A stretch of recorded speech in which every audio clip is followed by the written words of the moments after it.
Hello and welcome. This is Angie with CountryChicCottage.net, here today with another edition of Cricut Basics. So today we're going to talk all about Cricut mats and how to clean them.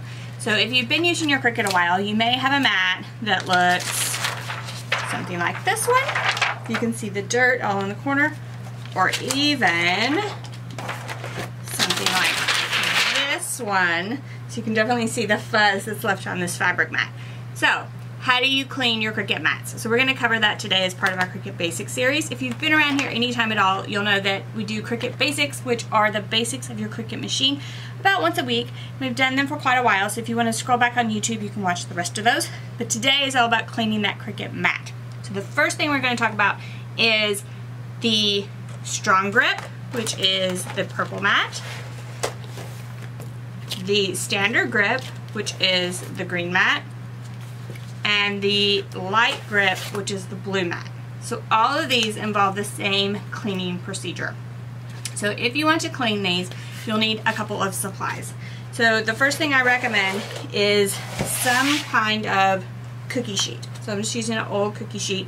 So basically you want something that will support the mat as you clean it, and you want a nice flat surface, and then you want something with a lip because we're going to be using water. The next thing you'll need is a bristle brush. So it should be fairly tough, thick bristles that don't bend. So not really a soft bristle brush, but more of like a medium to hard bristle brush, and some water. So that's all of our supplies. So I like to do this over my sink, and I like to put the cookie sheet over the sink and then fill it with a shallow pan of water, and then insert my mat into that cookie sheet and start rubbing it in circular motions with my bristle brush. So you would continue to rub that Cricut mat until you went all the way from the top to the bottom and with your brush in circular motions while the mat was in water. Then you can rinse it off and then just dry it a little with some paper towels. So it doesn't have to be completely dry, but as long as you get it all, pretty dry. And I actually like to dry it on both the front and the back of the mat itself. So I dry it on the front and the back, and then I allow it to air dry the rest of the way. Then what am I left with? So this is one of the mats that I cleaned earlier.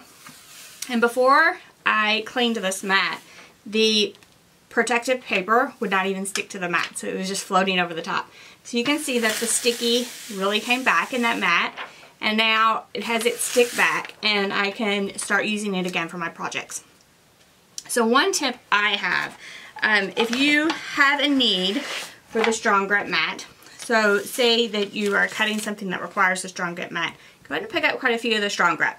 So what you can do is, as you're using the Strong Grip mats, of course you can clean them and reuse them, but eventually it's going to start losing its stick.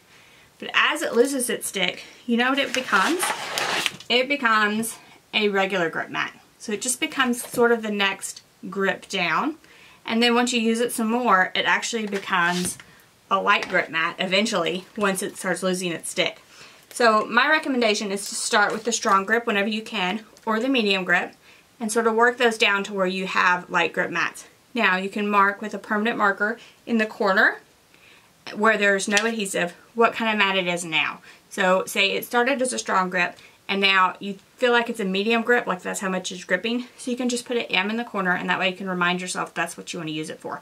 So that's one tip on kind of extending the life of those mats, because even when you clean them you get some of that stick back, but eventually it's going to start losing its stick and going to need to be replaced. So that's one way to sort of extend that life and use it as many times as possible and save money. So that is for these three mats. So Strong Grip, Medium Grip, Light Grip mats, all the same cleaning procedure. Now we have one more mat that I showed you at the beginning of this video. That is the fabric grip mat. So this is the pink mat. So this one has a completely different mat than the other three, completely different adhesive, and requires a completely different type of procedure for cleaning it and caring for it. So the first thing we're talking about is caring for your fabric grip mat. So the fabric grip mat is intended to put fabric right over the top of it without any backer. And the first thing I'm going to suggest to you is, even though maybe some of your other mats you touch the surface, the fabric grip mat, the adhesive that's used on this can actually break down with the oils in your hand. So what I suggest is using tweezers or something like that to actually pull your pieces off of the fabric grip mat. That way you don't have to touch it. So So as little as possible, don't touch the actual adhesive on the fabric grip mat. So next suggestion is, yes, you will get some fuzz on the mat. You will get some strings from fabric, that type of thing. But the rotary blade will actually cut right through those. So you don't have to clean it as often as you might think you do. But it will eventually start losing some of its stick, and you will eventually get a huge buildup. Or you try to cut something crazy, like I've tried to cut faux fur before. So if you try to cut something crazy, you're absolutely going to need to clean that fabric grip mat. So what's the cleaning procedure? So the first thing you need to try is strong grip transfer tape. So transfer tape is normally used for vinyl. Strong grip is normally used for glitter vinyl, but it can be a lifesaver when it comes to your fabric mat. So strong grip transfer tape, and you just need to cut, and I actually have a small piece here that I'm going to use, but you can cut a whole square to cover your whole 12 by 12 fabric grip mat, and then you're just going to peel it back from the backing paper, and we're going to stick this sticky side down right to that fabric grip mat. And this way, the strong grip transfer tape will actually pull up some of that fuzz that you may be noticing on your fabric grip mat. So I just stuck it down to my fabric grip mat, and then I'm just going to press it down really well.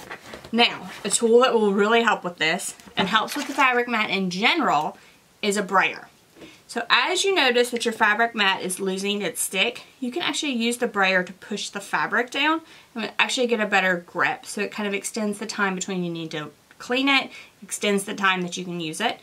But it's also great when you're cleaning it. So what you can do is use this brayer to really get that strong grip transfer tape down, and make sure it's down all the way so that when you pull it back up, it pulls up as many of those fibers as possible. So that's your goal, is to pull up as many fibers as possible. So this piece of transfer tape just covers part of the thing, so part of my mat. So you can kind of see down here. So there's some fuzz down here that we're not going to pick up, but it'll just be a comparison of like before and after.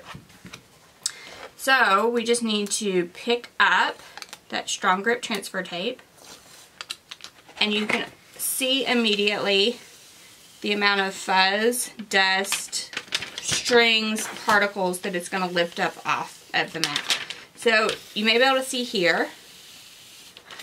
So it's picking up some of the fuzz off of this hard area, but not all of it. So what you would need to do is reapply as many times as needed to sort of lift that fuzz off there and regain the stick of the fabric grip mat. But you may be able to see here, it's actually picking up the strings from a fabric cut really simply. So it will pick up some of it, but you'll need to go back and pick up some more of it. And then, let me get this all the way off. It is a really strong grip. What you can also do is go back with the piece that you just had, wrap it around your hand, and just stick it to those areas that are giving you trouble. Just re-stick it several times. Just pieces that are sticky on this used transfer tape, and you'll pick up even more of those particles. So that's a great way to clean your mat and get a lot of those particles off. So just keep repeating that process until you are satisfied with the results. Now, to test the stick of a fabric grip mat, once again, I said don't touch it with your fingers because of the oil. So what I recommend is actually using the sheet that you use to cover it, and then just putting it onto the mat, pressing it down, and then sort of testing, you know, did I get that stick back? Is it going to be good? The fabric grip mat is a really light grip mat, but you can absolutely feel it sticking to this paper, and that I've gotten some of that stick back already. Now, the cleaning procedure that we talked about for the other 3 mats is actually not recommended for the fabric grip mat, but what I like to do is use the recommended cleaning procedure. So I use the strong grip transfer tape for as long as I can. Once it stops working and I'm just not getting that stick back, or I've used something on the fabric grip mat and it just won't come off, if I'm gonna toss it anyway, I might as well try. So I go ahead and do the procedure with the water, the hard bristle brush, and I feel like I get maybe another use or two out of it. It does not work as well as with as it does with the other mats, I will say that. But I can get another couple uses out of it. Saves a little bit of money, so if you want to go through the few minutes it takes to run it under some water with a brush, circular motions, as a last ditch effort, I would definitely recommend that, but I would wait until the very end because it is not recommended for the fabric mat and can kind of destroy the adhesive and destroy the mat completely, so just be wary of that. So that's how you clean your mats. That's how you get the maximum life out of all 4 mats. And I've done this procedure quite a few times and been super happy with the results. And I know there's quite a few different recommendations out there if you sort of Google it or search on YouTube as far as how to clean the mat and get the stickiness back. This is the one that I found that Cricut recommends, and I've found that it works the best for me. So try it. Won't cost you probably hardly anything. If you have a cookie sheet at home and a hard bristle brush and some water, you can try this procedure. So go ahead and give it a try. Hopefully it works for you. Leave a comment below if it does work for you, or leave a comment below and tell us what does work for you if you think something works better, and perhaps people can try that as well. So thank y'all so much for joining me today. Be sure to give us a thumbs up if this video is helpful for you. You can also leave any questions that you have below, and you also want to be sure to subscribe to our YouTube channel because we have Cricut basics all the time. So if you're wondering about the basics of your machine, the basics of mats, the basics of blades, that type of thing, we have videos all the time that will definitely be helpful. So be sure to subscribe and scroll back on our YouTube channel and check out the past editions of Cricut Basics because I'm sure you'll find something you'll enjoy. So thank you all so much for joining me today, and I will see you next week. Bye-bye.